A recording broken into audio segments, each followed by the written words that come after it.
Kim Chiu, mainit na tinanggap ng mga fans sa New Zealand. Hataw na naman sa sayaw at kantahan. Paolo Avellino, star performer ng Kalimutan Festival. Mga setlist ng kanta, may hidden meaning para kay Kim? Tara, kwentuhan muli tayo.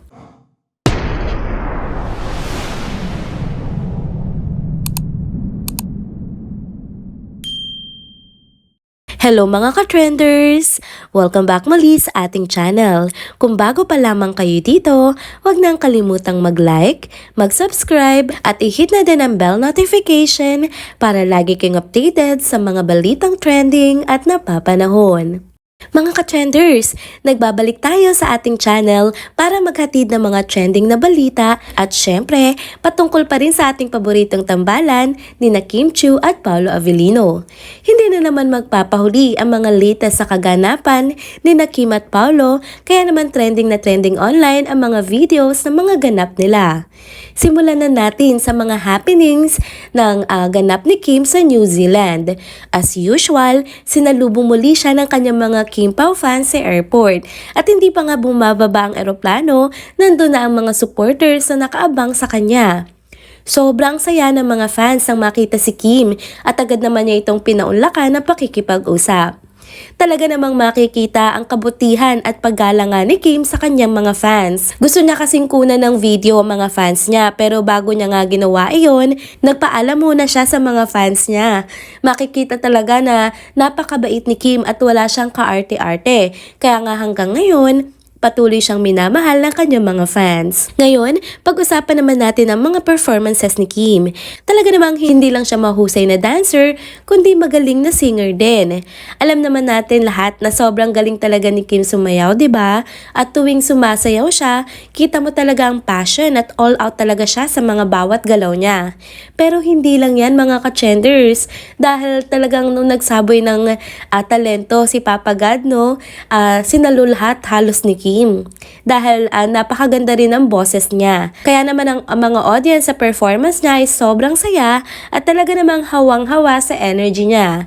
Hindi lang ba sa performance, kundi isang buong show na puno nga ng saya at talent. Kaya nga dito sa Pinas, diba, hinihimok talaga siyang mag-concert na dahil nga sobrang performer talaga niya. Habang nasa mga panayam naman siya sa mga hosts in between performances niya doon, hindi talaga maiwasang banggitin ang pangalan nga ni Paolo Avellino.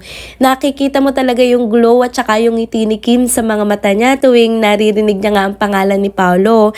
At kung titingnan mo nga, may biro pa siya dun sa video na parang may double meaning. Sinabi niya kasing nanonood daw si Paolo sa kanya, pero ang tinuro niya ay ang poster na hawak ng mga fans nila kung saan naandoon nga yung mukha nga ni Paolo Avellino.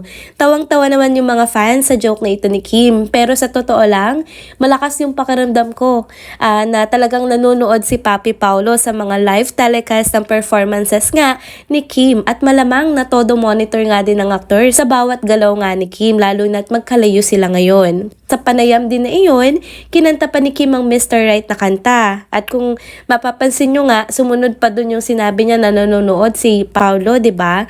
At syempre, hindi rin pwedeng mawala ang kanyang pahaging na sinabi niya nga huwag masyadong mabilis ma-fall.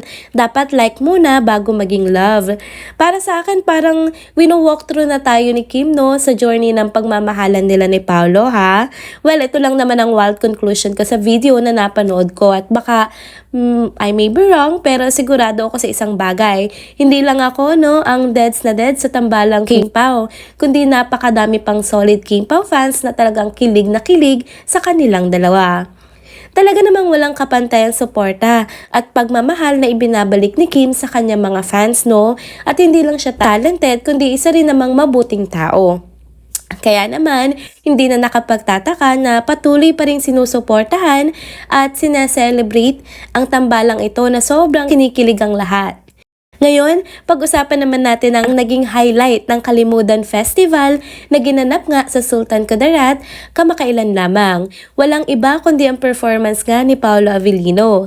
Syempre, hindi nakatakatakang siya ang naging sentro nga ng atensyon doon kasi halos nga lahat ng dumalo, si Paolo talaga ang gustong makita. Grabe naman kasi talagang crush ng bayan ang peg talaga ni Paolo Avellino, ano? Ang dami rin talagang naging buzz online tungkol sa mga kanta na ginawa niyang setlist para sa nasabing festival. Ang unang napansin ng mga netizens ay ito. Hindi niya nga kinanta yung Pangarap Lang Kita na matagal niya ng signature song at ni Kim Chiu sa mga performances nila dati, 'di ba? Ayon sa mga hula or haka-haka ng mga fans, hindi na raw niya kinakanta ito dahil hindi na nga lang niya pangarap si Kim, 'di ba? Nasa realidad na daw sila ngayon bilang couple. Uy mga kakimpaw ha, napaka-advance nating mag-isip. Pero aminin, nakakakilig isipin, 'di ba? Isa pa, napansin din ng marami na tila lahat ng kantang pinili ni Paolo ay may connection pa rin kay Kim Chiu. Ang kanta niyang Prinsesa na palagi ngang nauugnay kay Kim dahil nga siya ang ating Chinita Princess, ang isa sa mga nagpakilig sa crowd. Sinundan pa nga ito ng mga kantang Sige at Beer. Abang witty ni Paolo dito ha dahil sakto naman na alak nga ang bagong ini-endorso ni Kim bilang calendar girl ng isang sikat na liquor brand para sa taong 2025. Ang galing ng timing, ano? Pero bago niya nga kantahin ang Beer, nakipagkulitan pa siya sa mga audience. Nagtanong pa siya kung sino sa kanila ang madalas uminom ngayon, lalo na't panahon na raw ng mga inuman at reunions dahil nga sa paparating na holidays. Talagang hindi maikakaila kung gaano niya sinusuportahan si Kim sa mga ganap nito. Ang saya nga panoorin na ganun nga siya ka-proud sa achievements ng kanyang rumored girlfriend. At dahil dito, mas lalong kinikilig ang mga Kim Pao fans, ano? Ang dami sa kanilang sobrang masaya para kay Kim dahil mukhang nakahanap na nga siya ng isang lalaki na hindi lang full support, kundi confident din at hindi insecure, no? Talaga namang perfect boyfriend material na si Paolo. Kaya naman ang mga ka-Kim Pao, todo na rin ang dasal na sana ay magtuloy-tuloy na nga ang pagmamahalan ng dalawa at sana nga raw mauwi na ito sa forever. Mukhang lalo pang nagbo-bloom ang relasyon nga ng dalawang ito at habang patuloy ang mga ganap na ganito, mas lalong tumitibay ang suporta ng fans sa tambalan nila. Excited na nga ang lahat kung ano pang mga nakakakilig na moments ang susunod nilang ipapakita. At there you have it mga ka-trenders, dito na po ulit nagtatapos ang ating isa na namang trending video update. Salamat sa inyong pagsubaybay at pagsama sa akin hanggang sa dulo ng video na ito. Pero bago kayo umalis, huwag niyo pong kalimutang mag-like, mag-comment, mag-subscribe at i-hit na din ang bell notification para lagi kayong updated sa mga balitang trending at napapanahon. Kita-kits sa susunod na video. Paalam!